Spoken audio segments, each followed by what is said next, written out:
Dicen que todo imperio termina con una historia de amor, y que en los últimos suspiros de un reino, los dioses se inclinan en silencio para observar el fin de sus elegidos. En las orillas del Nilo, bajo el resplandor de un sol moribundo, una reina se prepara para su último acto. Una mujer que desafió a Roma, que amó a uno de sus más grandes generales y que eligió morir antes que ser esclava. Su nombre ha sobrevivido a los siglos. Su historia fue escrita con fuego, con sangre y con veneno. Esta es la historia de Cleopatra VII, la última faraona de Egipto, la reina que convirtió su muerte en leyenda. Así comenzó el fin, la batalla de Accio, la caída de Marco Antonio y el nacimiento del mito eterno de la muerte de una reina.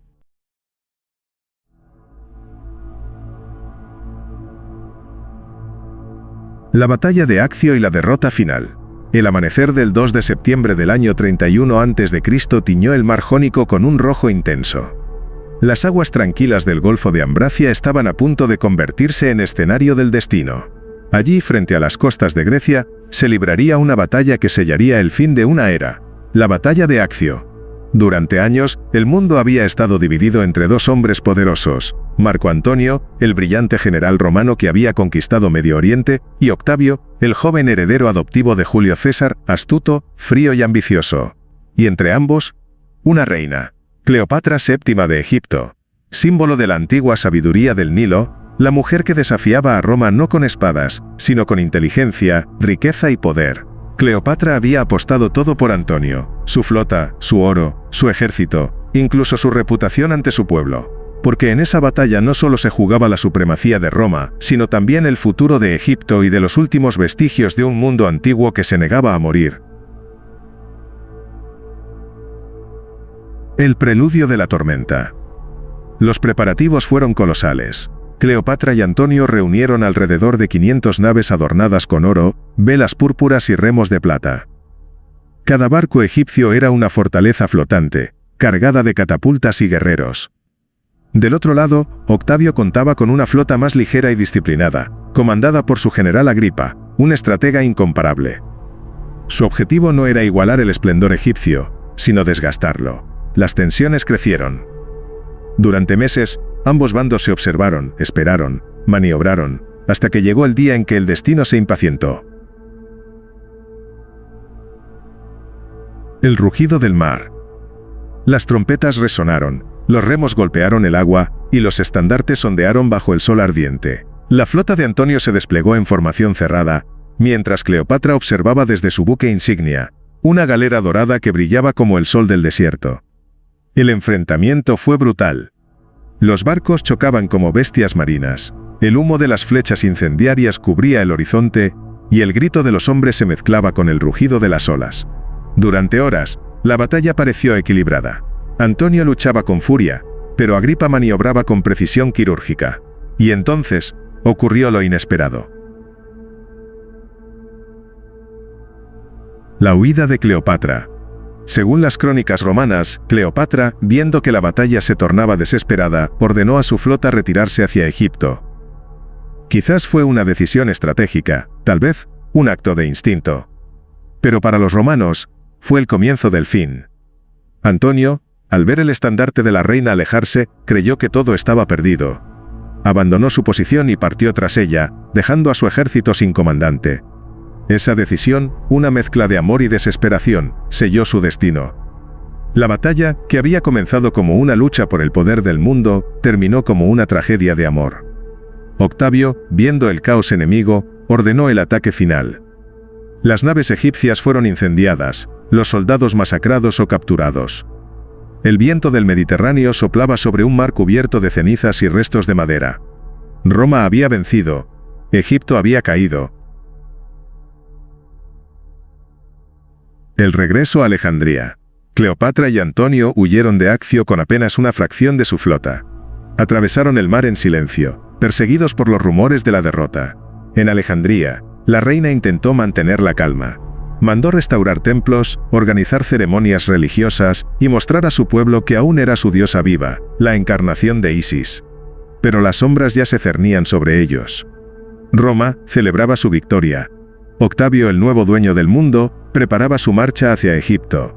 Y en el corazón del palacio alejandrino, Cleopatra entendía que lo inevitable se acercaba. La batalla de Accio no solo había destruido su ejército, había destruido el equilibrio del mundo antiguo.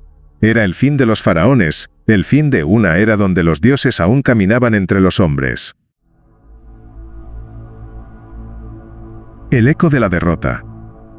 Plutarco, el cronista griego, escribiría siglos más tarde que, en Accio, no fue vencido un ejército, sino una civilización entera. Roma no solo ganó una guerra, también conquistó un mito. El amor de Cleopatra y Antonio se convirtió en sinónimo de caída, pasión y destino.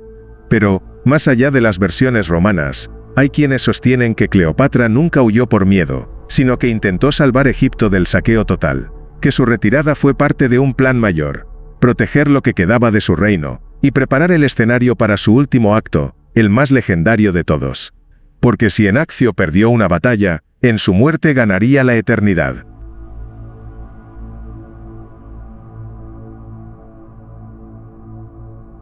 El suicidio de Marco Antonio y Cleopatra.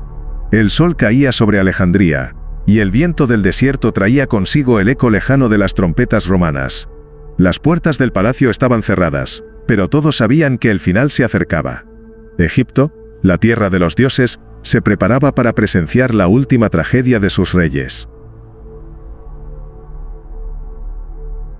El regreso de la derrota. Tras la desastrosa batalla de Accio, Marco Antonio y Cleopatra regresaron a Alejandría. El orgullo del general romano estaba quebrado. Había sido el héroe de Roma, el conquistador de Partia, el hombre que había desafiado al mismísimo Octavio, y ahora era solo una sombra. Cleopatra, en cambio, intentó mantener la compostura. Aún tenía poder, riquezas y la esperanza de negociar una rendición honorable. Pero el espíritu de Antonio estaba perdido. Se encerró en el palacio, rodeado de silencio y vino, mientras Roma se acercaba implacable. Durante un tiempo, ambos vivieron como fantasmas dentro de su propio reino.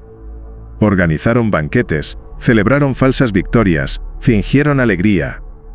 Pero los mensajeros traían malas noticias cada día. Octavio avanzaba hacia Egipto, su ejército arrasaba las ciudades del delta, y el fin era solo cuestión de tiempo. Las murallas de Alejandría. Cuando las legiones romanas llegaron a las puertas de Alejandría, el cielo estaba cubierto de ceniza. Antonio reunió a sus últimos fieles y salió a enfrentar lo inevitable. La batalla fue breve. Los soldados egipcios, superados y cansados, se rindieron. Cleopatra se refugió en su mausoleo, ese mismo que había mandado construir años atrás, una cámara de oro y mármol pensada para custodiar su eternidad. Ordenó llevar allí sus tesoros más valiosos, sus coronas, sus símbolos reales y sus venenos. Era su refugio, su fortaleza, y quizá, su tumba. El rumor de la muerte. Plutarco cuenta que Cleopatra fingió su suicidio para probar la lealtad de Antonio o para ganar tiempo. Pero cuando la noticia llegó al general romano, su corazón se quebró. Cegado por la desesperación, se clavó su propia espada. Sin embargo, el hierro no alcanzó su corazón. Gravemente herido, fue llevado ante el mausoleo donde Cleopatra lo esperaba, viva. El último encuentro. La escena que siguió es una de las más trágicas de la historia antigua. Antonio, ensangrentado, fue alzado por sus sirvientes hasta una ventana del mausoleo. Cleopatra, temiendo ser capturada, no abrió las puertas. Con ayuda de sus damas, lo izó con cuerdas, arrastrándolo con sus propias manos. El cuerpo del general cayó a sus pies, moribundo. Ella lo abrazó, cubriéndolo de lágrimas y besos. Y en ese último momento, entre el humo y el silencio, Antonio pronunció sus últimas palabras. «No te entristezcas, reina de Egipto. Muero como un romano, pero te amé como un hombre». Cleopatra lloró desconsolada. Los cronistas dicen que su vestido se tiñó de rojo con la sangre del general, y que el palacio entero quedó enmudecido. Antonio murió en sus brazos, mientras la reina, aún en shock, comprendía que había perdido algo más que un amante. Había perdido su última esperanza. Cleopatra ante Octavio. Poco después, Octavio entró triunfante en Alejandría. El conquistador no era cruel por impulso sino por cálculo. Quería llevar a Cleopatra viva a Roma, mostrarla encadenada en su desfile triunfal, como símbolo del dominio absoluto de Roma sobre Egipto. Pero Cleopatra no era una prisionera. Era una diosa. Y las diosas no se arrodillan. Se cuenta que Octavio la visitó en su prisión, intentando persuadirla de su rendición. Ella, envuelta en oro y orgullo, le respondió con serenidad, evitando mirarlo a los ojos. Plutarco afirma que incluso en cautiverio Cleopatra mantenía su dignidad intacta, consciente de que aún podía decidir su final. Cuando Octavio se marchó, ordenó vigilarla de cerca, temiendo lo inevitable.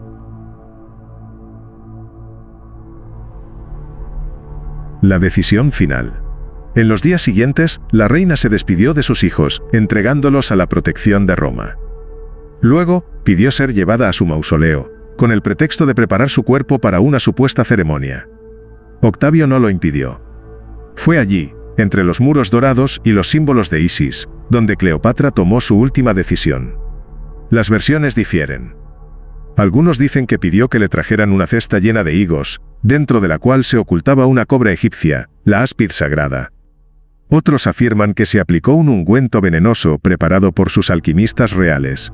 Pero todas coinciden en lo esencial. Cleopatra eligió su muerte. Se vistió con sus mejores galas, adornó su cabello con oro y coronas de serpiente, y se recostó sobre su trono funerario. La serpiente la mordió, y un leve estremecimiento recorrió su cuerpo. Luego, la calma. Murió sin gritar, sin miedo, con los ojos abiertos, mirando hacia el horizonte del Nilo.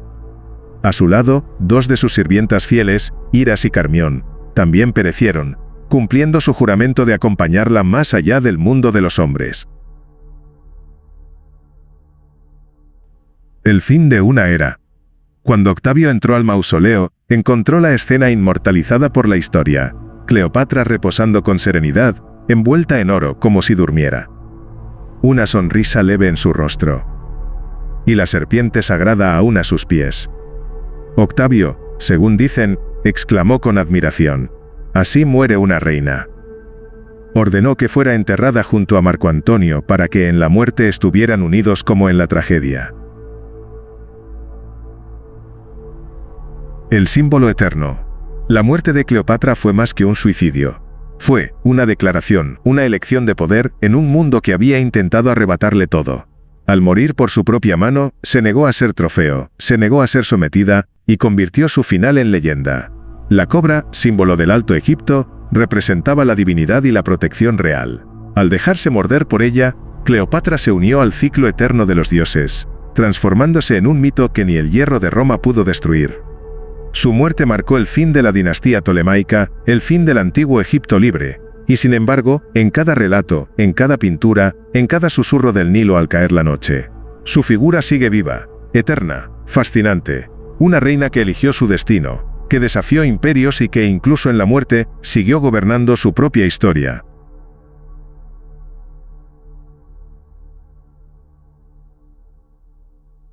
El relato de Plutarco y los romanos sobre la cobra egipcia. Cuando las puertas del mausoleo se abrieron, un silencio sepulcral envolvió el aire. Los soldados romanos entraron con cautela, temiendo una emboscada. Pero lo que encontraron dentro no fue una reina vencida, sino un espectáculo de inmortalidad. El hallazgo del cuerpo. Según narra Plutarco, el historiador griego que siglos más tarde escribiría Las vidas paralelas, Octavio fue avisado por sus hombres de que Cleopatra se había quitado la vida. Corrió al mausoleo, quizá aún esperando salvarla. Pero ya era tarde. Allí, tendida en su lecho de oro, yacía la última faraona de Egipto, vestida con su atuendo real y coronada con el símbolo del Uraeus, la cobra que representaba el poder divino de los faraones. Plutarco describe la escena con un respeto casi sagrado. A un lado del cuerpo estaban las sirvientas Iras y Carmión, aún agonizando. Cuando uno de los soldados le gritó a Carmión: «¿Fue esto bien hecho, noble mujer?», ella con su último aliento respondió: «Sí, fue digno de una reina», y cayó muerta. Ese testimonio, transmitido por los siglos, selló la imagen de Cleopatra como una soberana que eligió su final con dignidad, como una diosa que regresaba a los brazos de sus antepasados divinos. La serpiente sagrada. Plutarco afirma que en el cuerpo de Cleopatra no se hallaron heridas visibles, salvo 2 pequeñas marcas en el brazo. Los egipcios que estaban cerca del lugar juraron que habían visto una cobra egipcia, una áspid sagrada, deslizarse entre las flores y los cestos de higos que la reina había pedido poco antes de su muerte. Los romanos, por su parte, nunca encontraron al animal. Pero Octavio ordenó que se representara así, la reina mordida por una serpiente, símbolo de su arrogancia y, paradójicamente, de su divinidad. La cobra el Uraeus no era un simple reptil para los egipcios, era la encarnación de la diosa Watket, protectora del faraón, símbolo de poder solar y de renacimiento. Durante milenios, los reyes del Nilo llevaron su forma en la frente, como emblema de su conexión con los dioses. Al elegirla como instrumento de su muerte, Cleopatra no se suicidó, sino que realizó un ritual de retorno a la divinidad, una fusión entre mito, poder y destino. El relato de los romanos. Mito o propaganda. Pero los romanos, maestros de la narrativa política, convirtieron aquella escena en un espectáculo moral. Para ellos, la serpiente representaba el veneno de la ambición oriental, el castigo divino por el orgullo y la lujuria. Los cronistas imperiales describieron su muerte como una advertencia. Así mueren los que desafían a Roma. En los foros y teatros romanos, los poetas recitaban que Cleopatra había sido devorada por su propio veneno. Era una manera de borrar su poder real y reducirla a una historia exótica, peligrosa y seductora. Octavio, que pronto sería conocido como el emperador Augusto, utilizó su muerte como símbolo de su victoria moral. Roma no solo había conquistado Egipto, había conquistado también su mito. Aún así, la imagen de Cleopatra muerta con la serpiente a sus pies fascinó a todo el imperio. Era imposible no sentir respeto, incluso admiración, por una reina que eligió su final con tal majestuosidad. Incluso los enemigos reconocían que su muerte fue más grande que su derrota. Plutarco y la ambigüedad del mito. Plutarco, escribiendo más de un siglo después, no juzga a Cleopatra con el desprecio de los romanos. En sus palabras hay una mezcla de asombro y compasión. Él reconoce su inteligencia, su magnetismo y, sobre todo, su control absoluto hasta el último instante. Dice que ella se tendió como una estatua dorada, sin rastro de sufrimiento, sino de reposo. Esa descripción, más poética que histórica, marcó la visión de Cleopatra durante siglos. La transformó en una figura entre la historia y la divinidad, una mujer que desafió a los hombres más poderosos del mundo, y que decidió morir antes que vivir sin soberanía.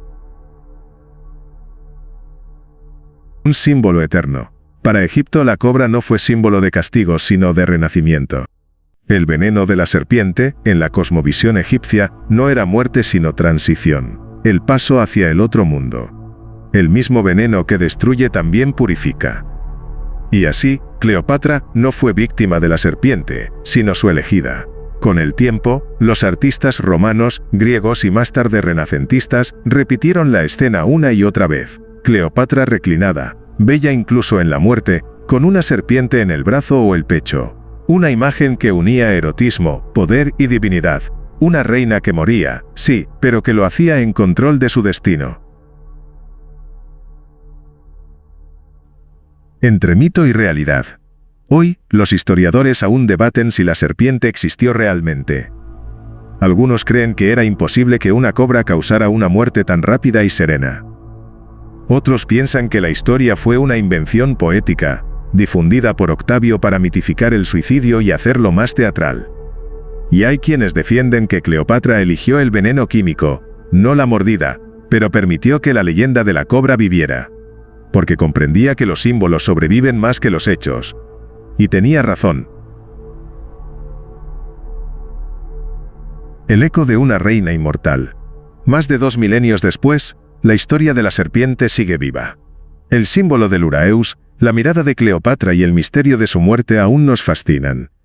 Porque, en el fondo, no importa si fue la mordida de una cobra o una copa de veneno. Lo que importa es el acto. Una reina que decidió cómo morir, que desafió a Roma hasta el último aliento y que se transformó en mito. Cleopatra no murió por una serpiente, murió para convertirse en leyenda, y desde entonces, la cobra del Nilo no representa la muerte, sino la eternidad.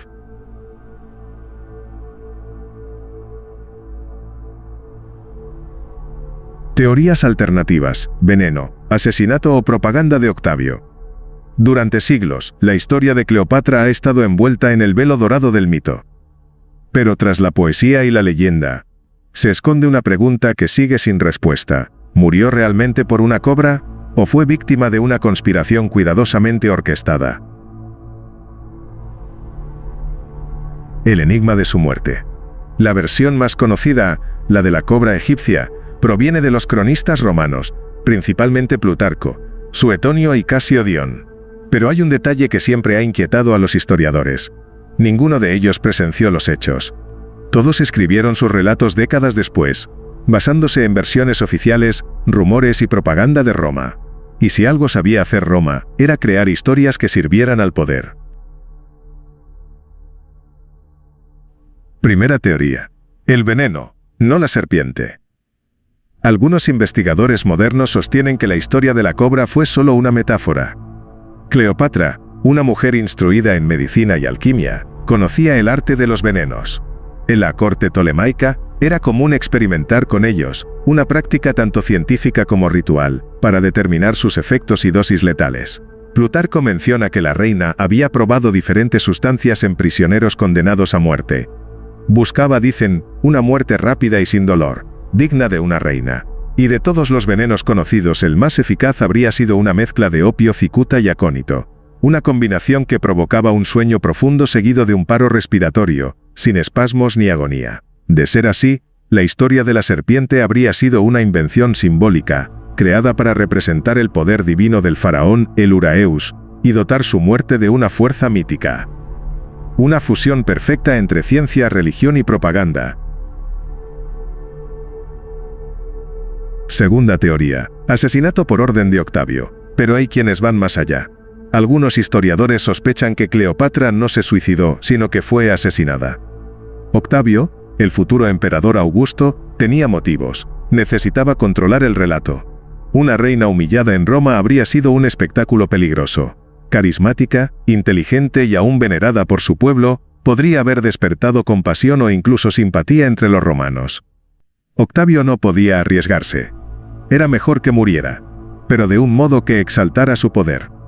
Así, según esta teoría, Cleopatra fue ejecutada en secreto, y Octavio fabricó la historia del suicidio para convertirla en un acto digno, romántico y útil para su propia propaganda.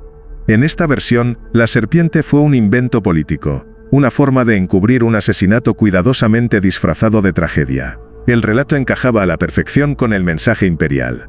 Roma no había asesinado a una reina, sino que la había liberado de su orgullo. Octavio se presentaba como un conquistador magnánimo, mientras eliminaba al último obstáculo entre él y el poder absoluto.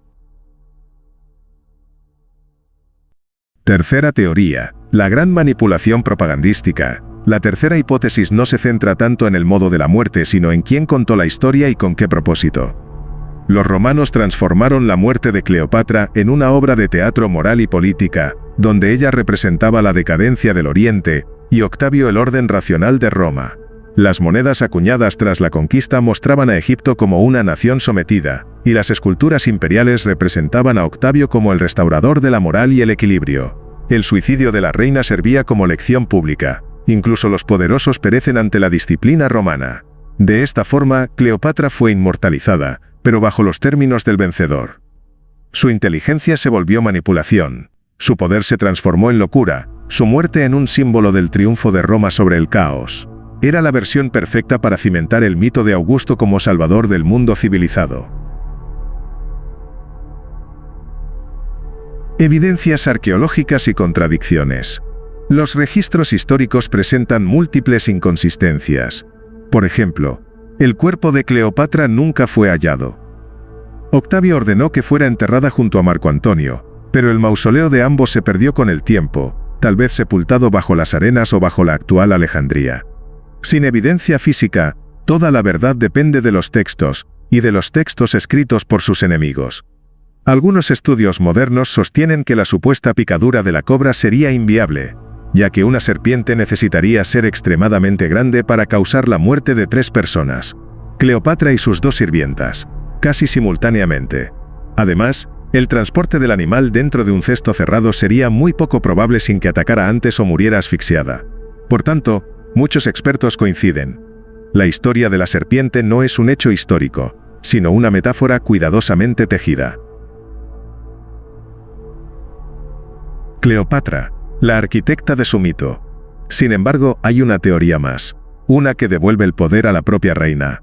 ¿Qué tal si Cleopatra misma ayudó a construir su leyenda? Sabía que su derrota era inevitable, pero también sabía que los símbolos son más poderosos que las armas. El veneno era práctico, la serpiente eterna, y al elegir esa imagen real o no, aseguró que su muerte trascendiera la historia y entrara en el mito. Roma pudo conquistar su cuerpo, pero nunca su memoria. Cada vez que un artista, un poeta o un historiador mencionaba a la reina del Nilo, estaba perpetuando la narrativa que ella misma había diseñado. Una muerte escenificada con belleza, misticismo y poder, el acto final de una mujer que siempre supo cómo controlar la mirada del mundo. El legado del misterio. Más de 2000 años después, el debate continúa. ¿Murió por una mordida sagrada? ¿Fue envenenada en secreto? ¿O su muerte fue el primer gran acto de manipulación mediática de la historia? Nadie lo sabe con certeza. Pero hay algo indiscutible. Cleopatra fue la autora de su propio destino. Ya sea por veneno, por acero o por mito, su final fue una declaración: antes que ser trofeo seré símbolo. Y lo logró. Su muerte marcó el fin del Egipto faraónico, pero también el nacimiento de una leyenda inmortal. Porque, al final, las reinas pueden morir, pero los mitos nunca lo hacen.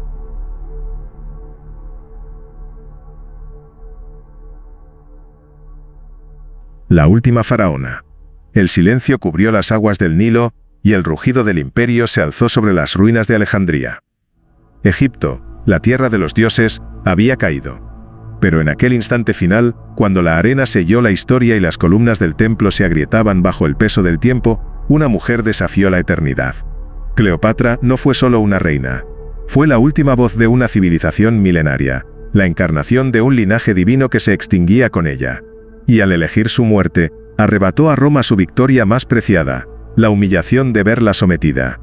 Mientras Octavio regresaba triunfante a Roma, exhibiendo su poder ante las multitudes, la reina dormía envuelta en oro, convertida en mito.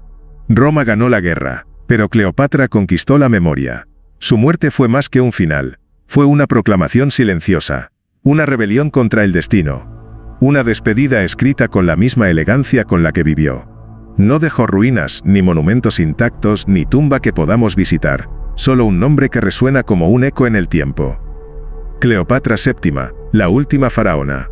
La mujer que eligió morir como reina antes que vivir como prisionera. Su cuerpo desapareció entre las sombras del pasado, pero su historia se alzó como un faro que ninguna conquista pudo apagar. Porque, al final, el poder de Cleopatra no estaba en su trono, sino en su leyenda. Y esa, más que cualquier imperio, jamás será derrotada.